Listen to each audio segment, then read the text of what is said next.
අයිබෝන් අද අපි ඊටාම වටිනා දෙයක් ගැන කතා කරමුද? ඔයා දන්නවද ඔයාගේ ෆෝන් එකට රවුටර් එකට හරි ඔයාගේ ඔෆිස් එකට හරි ලැබෙන ඉන්ටර්නෙට් එහෙම නැත්නම් මේ data කොහෙන්ද ඔයාට ලැබෙන්නේ කියලා. ඔයා කියයි ඒක හරිම ලේසිනේ. ඒව එන්නේ ඩයලොග් එකෙන් එහෙම නැත්නම් මොබිටෙල් එකෙන් හරි වෙනත් ඕනෑම සමාගමකින් කියලා. අපි මෙහෙම ප්‍රශ්නයක් අහුවොත් ඩයලොග් එක කොහෙන්ද ඉන්ටර්නෙට් ගන්න කියලා. සමහර විට ඔයා උත්තරේ දන්නවත් ඇති නොදන්නවත් ඇති. එහෙනම් මේ ඔයා පාවිච්චි කරන data නිෂ්පාදනය කරන්නේ කොහෙද? ඒක කරන්නේ කවුද? කොහොමද? එතකොට මේ data ඔයාගේ ෆෝන් එකට හරි කම්පියුටර් එකට හරි පැකේජ් එකක් විදිහට දෙන්නේ කොහොමද? මේ ඔක්කොම අද අපි මේ වීඩියෝ එකෙන් කතා කරමු. සම්පූර්ණ වීඩියෝ එකම බලන්න කියලා මතක් කරනවා හැමෝටම. මොකද වටිනා කරුණු ගණනාවක් ගැන අපි කියන්නට බලාපොරොත්තු වෙනවා. අපි මුලින්ම බලමු ලෝකේ ලොකුම තැන ඉඳලා මේ data ඔයාගේ ෆෝන් එකට එනකම් එන පිළිවෙල සහ මේක කොහොමද වෙන්නේ කියලා. හරි. මේකෙදි මූලිකවම ලේයර් කීපයක් තියෙනවා. මුලින්ම අපිට ඉන්ටර්නෙට් ලබා දෙන අයට අපි කියන්නේ ඉන්ටර්නෙට් සර්විස් ප්‍රොවයිඩර්. එහෙම නැත්නම් ISP කියලා. පළවෙනියටම ලෝකයේ සම්බන්ධ කරන මහා විශාල ISP වරුන් ඉන්නවා. ඒ කියන්නේ ISP සමාගම් තියෙනවා. උදාහරණයකට AT&T, Airline, Cogent, Tata communication වගේ මහා විශාල සමාගම්. එතකොට මෙයාලා කරන්නේ මොකද්ද? එයාලා කරන්නේ ලෝකේ මහද්වීප අතර ඉන්ටර්නෙට් සම්බන්ධතාවය ඇති කරන එකට. එයාලට අපි කියන්නේ ටයර් 1 සමාගම් කියලා. ඇත්තටම ඒ අය කරන්නේ මුළු ලෝකෙම ආවරණය වන විදිහට මහා විශාල කේබල් ජාලයක් ඇදලා තියෙන එක. ඔවුන් මේ වැඩේ කරන්න භාවිතා කරන කේබල් ඔක්කොම ගමන් කරන්නේ බොහෝ විට මුහුද යටින්. අපි මේවට කියන්නේ සබ්මැරින් කේබල් එහෙම නැත්නම් සබ්සී කේබල් කියලා. හොඳම දේ තමයි මෙයාලා අතර තියෙනවා අපිට නොකියන විශාල රහසක්. ඒ තමයි මේ සමාගම් අතර ඉන්ටර්නෙට් ලබා දෙන එකට එහෙම නැත්නම් දත්ත හුවමාරු කරගන්න එකට ඔවුන් කවදාවත් මුදලක් අය කරන්නේ නැහැ. මේ විදිහට දත්ත නැත්නම් data යවන එකට අපි කියන්නේ පියරින් කරනවා කියලා. ඒ කියන්නේ ඇමරිකාවේ ඉන්න සමාගම චීනයට ඉන්ටර්නෙට් ලබා දෙනවා කියලා හිතන්නකෝ. නමුත් කවදාවත් ඔවුන් මේ වැඩේට මුදලක් අය කරන්නේ නැහැ. මේකට කියනවා පියරින් ඇග්‍රීමන්ට් එක කියලා. ඒ අනුව මේ සමාගම් අතර ඉන්ටර්නෙට් ලබා දෙන්නේ සම්පූර්ණයෙන්ම නොමිලේ. නමුත් ඔවුන්ට මේ කේබල් ජාලය පවත්වාගෙන යන්නට බිලියන ගණන් වැය වෙනවා. එතකොට කොහෙන්ද ඔවුන් ලාභ ලබා ගන්නේ? මෙන්න මෙතන තියෙනවා මීළඟ ලේයර් එක. ඊළඟට ඉන්නවා මේ විශාල සමාගමෙන් ඉන්ටර්නෙට් මිලදී අරගෙන කලාපීය වශයෙන් ඉන්ටර්නෙට් විකුණන අය. උදාහරණයකට Reliance, Chinacom, Etisalat වගේ සමාගම්. එයාලා කරන්නේ මේ විශාල සමාගම් වල අර කේබල් ජාලයට සම්බන්ධ වෙලා එයාලගෙන් ඉන්ටර්නෙට් මිලදී ගන්න එක. නමුත් ඔවුන් මිලදී ගන්න data ප්‍රමාණයක් නම් නැහැ. ඔවුන් අන්ලිමිටඩ් විදියට මේ කේබල් ජාලයට සම්බන්ධ වෙන එක තමයි සිදු කරන්නේ.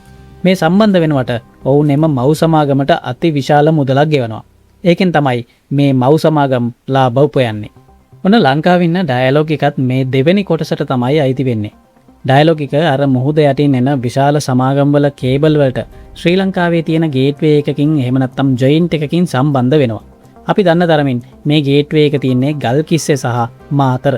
එතකොට මෙයාලා අර කේබල් ජාලයට සම්බන්ධ වෙලා අන්ලිමිටඩ් data access එකක් ලබා ගන්නවා. දැන් ඉන්නේ ටයර් 3 ලේයර් එක. මෙයාලා කරන්නේ ටයර් 2 ලේයර් එකේ සමාගමෙන් ඉන්ටර්නෙට් අරගෙන ලංකාව ඇතුලේ බෙදා හරින එක.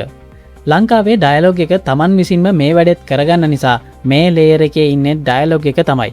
ඔවුන් මේ කේබල් වලින් ලබාගත්ත අර අන්ලිමිටඩ් data Tamanගේ softwares පාවිච්චි කරලා එයාලගේ මාළඹේ සහ පිළියන්දලා තියෙන data center වලින් පොඩි පැකේජ් බවට පත් කරනවා. මෙන්න මේ ලේයර් එකේ ඊළඟට යටින්ම ඉන්නේ ඔයා. ඒ කියන්නේ මේ වීඩියෝ එක බලන ඔයා data use කරනවානේ. ඒ data ලබා දෙන්නේ මේ ටයර් 3 ලේයර් එකේ ඉන්න ඩයලොග් data center එකෙන්. ඔයා data package එකක් ඔවුන්ගෙන් මිලදීගෙන ඒක මේ වීඩියෝ එක බලන්න වැය කරනවා. එතකොට මේ data වැය වෙනවා කියලා කියන්නේ මොකද්ද? ඇත්තටම මේ data පිච්චිලා ඉවර වෙනවා එහෙම නැත්නම් වාෂ්ප වෙලා යනවා වගේ දෙයක් සිද්ධ වෙන්නේ නැහැ. ඒක වෙන්නේ මෙහෙමයි. ඔයා හිතන්න ඔයා YouTube එකේ මේ වීඩියෝ එක බලනවා. මම මේ වීඩියෝ එක මගේ කම්පියුටර් එකේ හදලා ඉවර වෙනකොට මේ වීඩියෝ එකේ size එක MB 50ක් වුණා. දැන් මම මේ වීඩියෝ එක අප්ලෝඩ් කරනවා. මේ වීඩියෝ එක දැන් YouTube එකේ සර්වර් එකක තැන්පත් කරගන්නවා. ඒ වගේම මේ Facebook එකටත් TikTok එකට හෝ වෙනත් ඕනෑම සමාගමකට Tamanගේ සර්වර්ස් කියන විශාල කම්පියුටර්ස් තියෙනවා. ඔවුන් මේ වගේ මහා විශාල වීඩියෝ සහ ලිපිගොනු ඒ වගේම සින්දු වගේ දේවල් තැන්පත් කරගෙන ඉන්නේ. අවශ්‍ය වෙලාවට කෙනෙක්ට බලන්නට ඕන වුණාම ඔවුන් මේ වීඩියෝ සහ සින්දු ඒ කේබල් ජාලය හරහා උන්ට යොමු කරන එක තමයි එම සමාගම් සිදු කරන්නේ. මෙන්න මේ සර්වර් ඔක්කොම සම්බන්ධ කරන කේබල් ජාලය තමයි අපි ඉන්ටර්නෙට් එක කියලා හඳුන්වන්නේ. ඔයාගේ ෆෝන් එක හරි කම්පියුටර් එක හරි ඉන්ටර්නෙට් එකට සම්බන්ධ කරන එක තමයි ඩයලොග් හරි මොබිටෙල් හරි හච් එකෙන් හරි සිදු කරන්නේ. දැන් ඔයා YouTube app එකෙන් හරි Google එකෙන් හරි මගේ වීඩියෝ එක සර්ච් කරලා බලන්නට පටන් ගන්නවා.